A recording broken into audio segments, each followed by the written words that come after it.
Welcome back everybody to another episode of Sneaker Updates. This will be Sneaker Updates number 103. If you happen to be new here, feel free to subscribe and enable post notifications. This way you're always 100% updated on every single hype sneaker. Essentially, in this series we go over sneakers that received updates throughout the week. For example, some of those may potentially include some Jordans, Yeezys, and more. But with that short intro out of the way, why don't we jump right into the first update.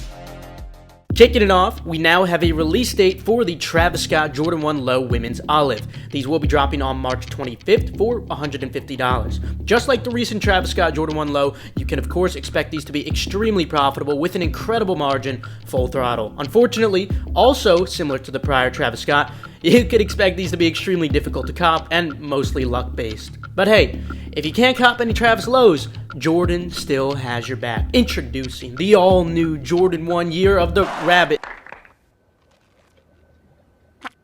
aka the poor man's Travis Scott reverse mochas. These should be dropping sometime in spring, potentially for $150. Honestly, considering how similar they are to the Travis Lows, there might actually be sufficient demand for some profitability. I'll keep you guys updated, of course, but I'm not expecting much at all. Okay, in some actual exciting news, the Jordan 1 Spider-Man Across the Spiderverse will be dropping on May 20th for $200. Now, I certainly don't expect these to perform as well as the origin story Spider-Mans are currently. In fact, even those origin stories performed pretty average right after the drop. They were in the mid 200s initially. I'd expect a similar outcome for these, but potentially a great hold. We'll investigate that closer to the drop as usual though. Obviously, I prefer the origin stories over these, but these are definitely cool too, more so for the collection rather than the toe, I'd say. Let me know what you guys think about these though. Moving on, the Jordan 1 Lucky Green will be dropping on April 25th for $180. Given how the recent Jordan 1 Yellow Toe performed, I'd only expect lunch money on large sizes for these with a poor to subpar margin, even if.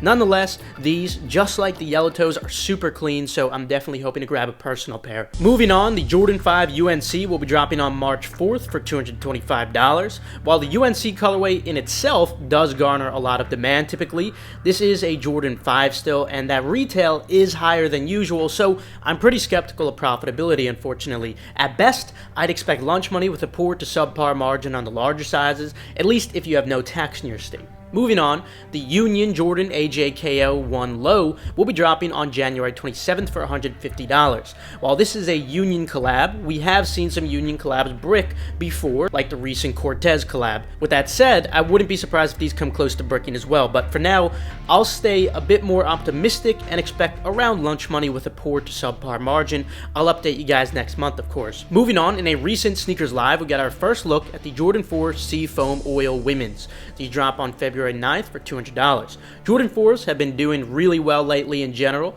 I'd expect these to perform similar to what we saw on the infrared Jordan 4s though, considering the colorway isn't the most universal nor classic. Nonetheless, that should still leave room for profitability with a poor to subpar margin on the large sizes, and I actually think that these are pretty nice, so most likely I'll try to get a personal. Then on February 17th for $180, we should be seeing the Jordan 1 Reverse Laney release. Given how many recent Jordan 1s with non-classic, non-universal colorways have been performing, I wouldn't be surprised if these bricked and ended up being just personals, although they are pretty cool, I will admit. Then on February 11th for $210, the Jordan 4 Photon Dust will be releasing. Similar to the prior Jordan 4 we mentioned, I can see potential for lunch money with a poor to subpar margin on larger sizes for these, but not much more than that. Then, on February 4th, for $200, the Jordan 6 Cool Gray should be dropping. Similar to most recent 6s, I'd expect these to just be personals, nothing really surprising here. Then, on February 3rd, for $175, the Jordan 2 Lucky Green will be dropping. Like most Jordan 2s, I'd expect these to just be personals. An exception would be the upcoming Chicago 2s, though, as I actually see some good potential in those, considering they are the classic Chicago colorway, and there's pretty high demands reflected in the bids right now if you go check them out. But then, on January 21st for $200, the Jordan 5 Aqua will be dropping. Like most Jordan 5s, I'd expect these to mostly just be personals unless you have good local buyers. Then on January 14th for $180, Jordan 1 True Blue will be dropping. Like many recent non-classic, non-universal colorways of Jordan 1s, I'd expect these to mostly be personals unless you have good local buyers. Although this might change, maybe this blue and gray combination has higher demand than I'm expecting, so let me update you guys in a few days when I do the January sneakers video, so make sure to subscribe and enable post notifications if you're interested in that.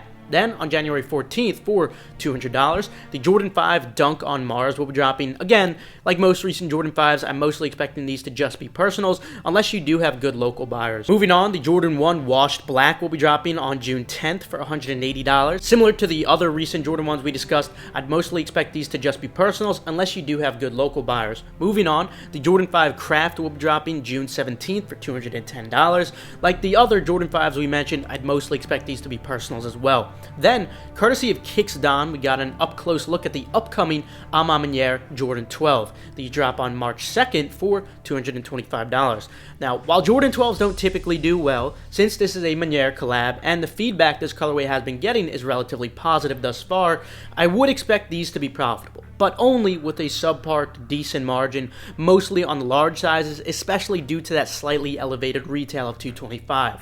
Nonetheless, this should definitely be a drop to look forward to still, especially if you want a personal like myself. Moving on, the Jordan 3 Women's Lucky Green will be dropping on April 6th for $200. Considering the Fire Red 3s ended up bricking, I'd mostly expect the same for these. While yes, those did have huge stock, they also had proportionally high demand. Hence, I think we'll see a similar turnout when it comes to these, even though stock will be much less. On the other hand, the Jordan 3 White Cement Reimagined will be dropping on March 11th for $210. These are one of the most iconic sneakers of all time. The demand is going to be insane. Regardless of how high stock is, I'm certainly expecting these to be profitable with a very good to great margin. And I think many of us definitely need that personal for the toe, or at least for the collection. Now, that's it for Jordan updates for today. We had quite a bit. As for Yeezys though, I only have one update for you guys, and it might be our last official Yeezy update technically. So Adidas has announced that they will be continuing releasing former Yeezy models, such as the Yeezy 350 and Yeezy 500, without the Yeezy branding, so just Adidas 350s or Adidas 500s. So this is probably good news taken from a bad situation, considering the other way is either this or nothing at all. So I guess I'll take this rather than nothing. As for how these will perform in the market, I'm considering making a whole video on that. Let me know if you guys would be interested. With Yeezys and Jordans out of the way, now on to some miscellaneous sneakers. First, it looks like we'll be seeing another Clot Nike collaboration, this time on the Cortez. We've seen Clot collabs brick multiple times already, so I won't be surprised when these end up bricking too. Moving on, courtesy of Yankee Kicks, we got the on-foot look at the Jarritos SB Dunk Low. These should be dropping sometime in spring for $130. I would expect these to be profitable with a good margin at least. Anyway, that is all for today. Remember that eDeals is now open for a finite period. You can purchase a membership for it with the link in the description below for only $14.99. It's an excellent way to help you guys save hundreds of dollars per month on various products and services. But subscribe and enable post notifications to stay 100% updated all these typed releases. Also, feel free to check out the other links in the description below for reliable, fast, residential proxies from Kip Proxies. Feel free to follow Endurance's Twitter for updates on restocks or key giveaways, and the same goes for Gargantua if you want to keep up with the progress or restocks. And last but not least, make sure to follow Keith Adam 10 and Personals for You. This way, you guys stay updated on all urgent info like I was going over today. With that though, I'll see you guys later. Have a fantastic rest of your day.